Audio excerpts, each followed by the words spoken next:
L'info du Grand Lille en continu. Adrien Lanois.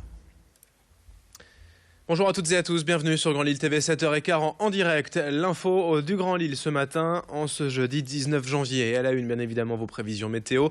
Très peu de changements. Aujourd'hui, encore un temps froid et sec. Moins 4 degrés relevés ce matin. 2 ou 3 degrés seulement pour cet après-midi. Le soleil, tout de même, lui, se maintient. Et on profitera au moins d'une belle lumière hivernale aujourd'hui. L'anticyclone semble bien installé et décidé à jouer les prolongations sur le nord de la France. Temps froid est annoncé désormais jusqu'en début de semaine prochaine. Alors couvrez-vous bien en sortant de chez vous ce matin. Prévision complète sur Grand Lille TV après ce journal avec Clotilde Leguévac. Sur les routes, prudence bien évidemment. Les équipes de la DIR sont de nouveau intervenues cette nuit, mais l'infotrafic de ce jeudi matin annonce quand même quelques ralentissements habituels sur l'A25 notamment, depuis la Flandre, sur l'A1 également vers Seclin et Lesquin. Sur la 22 depuis la frontière belge jusqu'à Ouascal.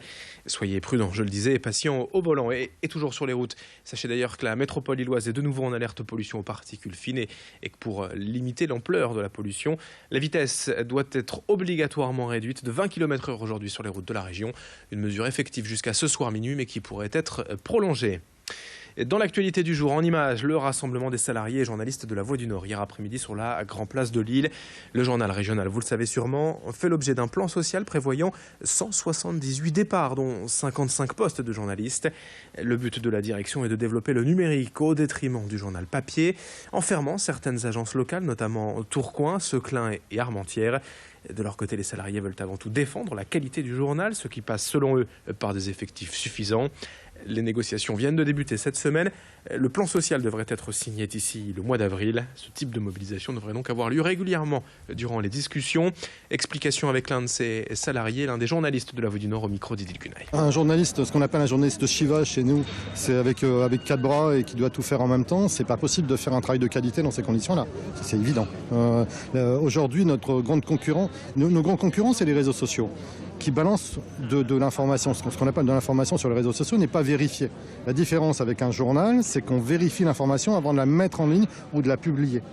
Toute cette différence-là, c'est que quand on doit aller vite, le risque, c'est que les gens aient moins le temps de vérifier et qu'on ait une baisse de qualité d'information. Notre gros souci, il est là, quoi.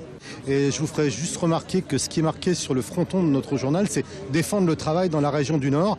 On est justement encore là pour défendre le travail dans la région du Nord. Aujourd'hui, dans le cadre de la mise en place du nouveau système d'alerte et d'information des populations, sachez que la préfecture du Nord va procéder à plusieurs tests sur les sirènes d'alerte. À 10h à Aubert, 11h30 à Lomme, 14h à la préfecture du Nord à Lille et 15h30 à Ronchin. Aucun comportement particulier en réponse à ces sirènes, il ne s'agit que de tests. Mais à quoi servent vraiment ces alertes, ces sirènes? Élément de réponse avec le directeur de cabinet du préfet rencontré par Clotilde Leguévac. C'est un système qui s'appelle système d'alerte et d'information de la population. Donc vous avez bien l'idée d'alerter et d'informer. Alerter par rapport à un risque, qu'il soit technologique ou naturel, et informer.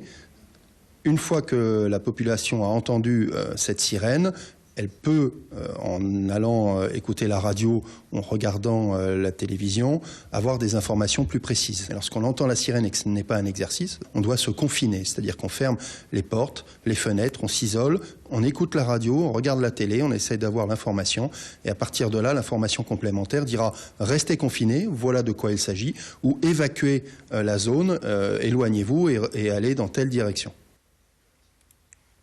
L'info en bref à présent est ce nouvel accident mortel sur la 25 hier matin. Vers 10h, le conducteur d'une camionnette se serait endormi au volant dans le sens Lille-Dunkerque.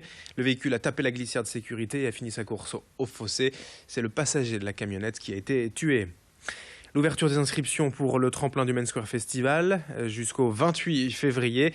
Tous ceux qui jouent de la musique dans la région, entre 18 et 40 ans, qui habitent les Hauts-de-France peuvent s'inscrire. Les 3 finalistes se produiront sur la scène du festival les 30 juin, 1er et 2 juillet prochains. Et puis la préfecture sera à fermer ce matin les services administratifs fermés au public ce matin de 10h à 13h30 et ils rouvriront cet après-midi aux heures habituelles.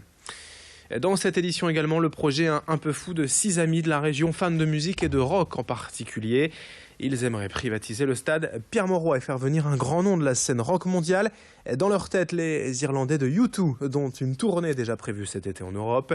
Leur idée pour cela est en fait assez simple. Ils ont créé un collectif baptisé People Have the Power et font appel au financement participatif avec ce calcul tout bête. 25 000 personnes à 10 € chacun. Voilà 250 000 € récoltés, suffisants pour louer le stade et faire venir le groupe. Aucune commission reversée à un intermédiaire, aucun bénéfice prévu pour eux, juste le plaisir de voir U2 à Lille pour 10 €. Toutes les infos sur internet, peoplehavethepower.fr et avec les explications recueillies par Alexis Tessier. Ce qu'on estime de U2, c'est que c'est pas d'avoir collecté 150 ou 120 000 € qui va les faire décider à venir. C'est vraiment de répondre à un appel de la population et de se dire qu'il y a des fans dans le Nord-Pas-de-Calais qui veulent venir assister à un concert de U2 au sein du stade Pierre-Mauroy et qu'ils aient été invités par leur communauté de fans et d'adhérents qui aient participé à ce crowdfunding. C'est plutôt ces éléments-là qui doivent, entre guillemets, motiver U2 à venir nous rejoindre. Un peu de sport aussi et de la moto avec le nordiste Adrien Van Beveren, de retour d'Amérique du Sud cette semaine. Après sa superbe 4e place sur le Dakar, le natif de Rakinghem termine meilleur français pour la 2e année de suite après sa 6e place obtenue l'an dernier.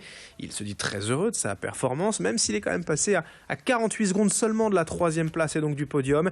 Il considère surtout avoir beaucoup appris de nouveau lors de cette édition, ce qui lui servira pour mieux se préparer et jouer les premières places l'an prochain. À 26 ans, Adrien Van Beveren est aussi triple vainqueur de l'Enduropal. Il tentera une 4e victoire le 5 février prochain au Touquet, mais il doit maintenant récupérer et se remettre à l'entraînement pour affronter les dunes de la Côte d'Opale. Idil Gunay a rencontré hier ce champion nordiste. Je suis vraiment très content de ma performance sur le Dakar. C'était mon 2e Dakar, j'étais là pour apprendre. J'ai appris énormément et c'est ça le plus important. Être à l'arrivée déjà, terminer. Une course comme celle-ci, c'est pas rien. Je peux vous dire que c'est déjà une victoire quelque part. Et puis avec tout ce que j'ai appris, c'est-à-dire que mon objectif final et global dans les années qui arrivent, ça va être de jouer la victoire.